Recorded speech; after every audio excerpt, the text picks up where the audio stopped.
کہ اتنے میں پہنچ گئی۔ یہاں پہ بعض مورخین یہ کہتے ہیں کہ ان خواتین نے حضور صلی اللہ علیہ وسلم کو اس لیے گود میں نہیں لیا کہ ان کا خیال تھا کہ یہ یتیم ہیں، اور یتیم ہیں اس لیے ہمیں کچھ ان کی پرورش کے بدلے کچھ زیادہ کچھ دولت نہیں ملے گی۔ لیکن یہ بات یوں نہیں ہے، بلکہ یوں ہے کہ جس طرح حضرت بی بی حلیمہ نے خواب دیکھا تھا، اسی طرح حضرت آمنہ نے بھی خواب دیکھا تھا، اور خواب میں اسے یہ نظر آیا تھا کہ تم نے اپنے بچے کو کھلی ہوا میں پرورش کرنے کے لیے جسے حوالے کرنا ہے وہ بنی سعد سے ہو، اور ان کی نسبت ابو ذہب سے ہو۔ بہرحال حلیمہ سعدیہ کہتی ہیں کہ جب میں مکہ میں داخل ہوئی تو میں نے اپنے سامنے ایک بہت بزرگ اور باروب شخصیت کو دیکھا جو یہ کہہ رہا تھا کہ بنی سعد کی کوئی خاتون ہے جو رضاعت کے لیے کسی بچے کو لے لے۔ میں فوراً اس کے پاس گئی۔ پہلے میں نے پوچھا کہ یہ کون ہیں، تو مجھے بتایا گیا کہ یہ عرب کے محترم سردار ہیں جن کا نام عبد المطلب ہے۔ میں ان کے پاس گئی اور میں نے کہا کہ میں بچے کو رضاعت کے لیے لینے کے لیے تیار ہوں۔ حضرت عبد المطلب مجھے اپنے گھر لے گئے۔ وہاں میری ملاقات حضرت آمنہ سے ہوئی، اور پھر حضرت عبد المطلب نے مجھے کہا کہ ہمارا ایک یتیم بچہ ہے جس کا نام محمد صلی اللہ علیہ وسلم ہے، ہم چاہتے ہیں کہ آپ اس کو گود میں لیں، اس کی رضاعت آپ کریں۔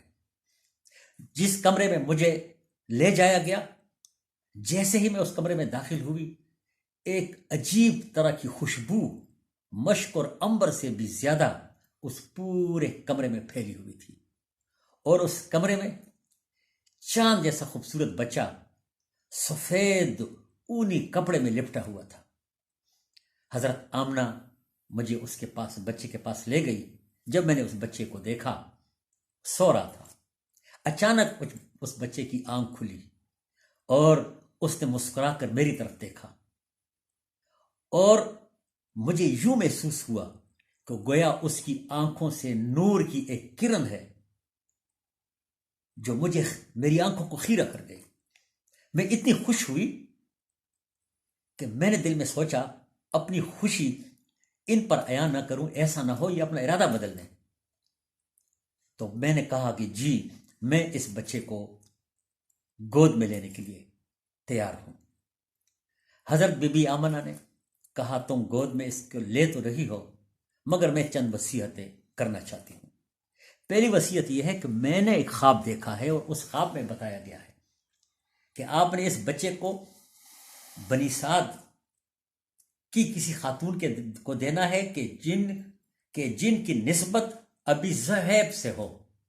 تو میں نے فوراً کہا کہ میرا نام حلیمہ ہے، میں بنی سعد سے ہوں، اور میرے باپ اور میرے خاوند دونوں کی کنیت ابو ذہب ہے۔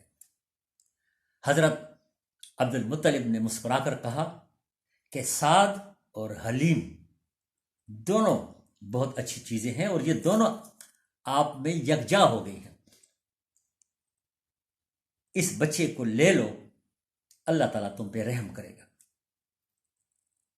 اس کے بعد میں نے بچے کو گود میں لیا، اور جیسے ہی میں باہر آئی اور اپنے خاوند جس کی کنیت تو ابی ذہب تھی مگر اس کا نام حارث بن عبد العزا تھا، اس نے جب بچے کو دیکھا تو وہ اتنا خوش ہوا، اس نے کہا کہ میں نے اس سے پہلا اتنا خوبصورت بچہ کبھی نہیں دیکھا۔ اور حلیمہ یوں سمجھ لو کہ اب ہماری قسمت، اب ہمارے دن پھر رہے ہیں، اب ہم خوشحال ہو جائیں گے۔ اور اس کے بعد وہ واپس اپنے قبیلے کی طرف چل پڑے۔